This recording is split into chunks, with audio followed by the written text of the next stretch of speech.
এমন একটি রাক্ষস যার স্থান নাকি ভগবানের থেকেও ওপরে। এটাই সত্য।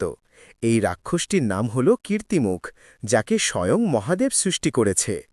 একবার যখন মহাদেব নিজের ধ্যানে মগ্ন ছিল, তখন রাহু তার মাথার চাঁদকে গ্রহণ লাগিয়ে দেয়। এটা দেখে মহাদেব ভীষণ রেগে যায়। তারপর তার তৃতীয় নেত্র অর্থাৎ চোখ দিয়ে কীর্তিমুখকে সৃষ্টি করে। তখন কীর্তিমুখ রাহুকে খাওয়ার জন্য তার পেছনে দৌড়াতে থাকে। রাহু তো তখন ভীষণ ভয় পেয়ে যায় এবং সঙ্গে সঙ্গে সে মহাদেবের কাছে গিয়ে ক্ষমা চাইলেন। তখন মহাদেব রাহুকে ক্ষমা করে যায়, কারণ তোমরা তো জানোই যে মহাদেব কারোর ওপরে রাগ করে থাকতে পারে না। তখন কীর্তিমুখ মহাদেবকে বলে, সে অনন্ত ক্ষুধার্ত, এখন আমি কি খাব? তখন মহাদেব বলে যে তুমি নিজেকে খেয়ে নাও। তারপর কীর্তিমুখ মহাদেবের কথা পালন করে সে নিজে নিজেকে খেতে শুরু করে। অবশেষে তার মুখমণ্ডল অবশিষ্ট রয়ে যায়।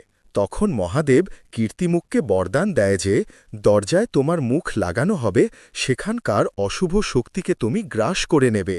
তখন থেকে মনে করা হয় যে যে দরজায় কীর্তিমুখ লাগানো হবে সেখানকার অশুভ শক্তি এবং নেগেটিভ এনার্জি কীর্তিমুখ পুরোপুরিভাবে খেয়ে নেবে। তোমরা যদি মহাদেবের ভক্ত হও তাহলে ভিডিওতে লাইক, কমেন্ট, শেয়ার ও চ্যানেলটিকে সাবস্ক্রাইব করতে ভুলবেন না। কমেন্টে লিখুন হর হর মহাদেব।